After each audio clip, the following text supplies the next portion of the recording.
गरीब के लिए अपनी गाड़ी की सवारी ख्वाब बन गई। कारों की रोज बरोज बढ़ती कीमतों ने शहरियों को मायूस कर दिया।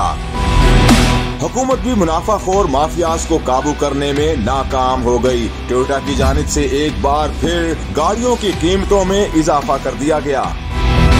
कंपनी की जानिब से Corolla 1.6 CVT की कीमत 1,90,000 बढ़ाते हुए 49,79,000 रुपए कर दी गई, जिसकी पुरानी कीमत 47,89,000 रुपए थी।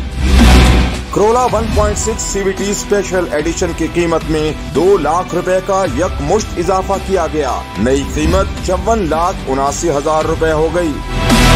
टोयोटा हाइलक्स की कीमत 6,20,000 रुपए बढ़ाने से 90,69,000 रुपए पर पहुंच गई। टोयोटा हाइलक्स रिवो 2.8 की कीमत में 6,70,000 रुपए इजाफा हुआ और इसकी नई कीमत 98,39,000 रुपए हो गई।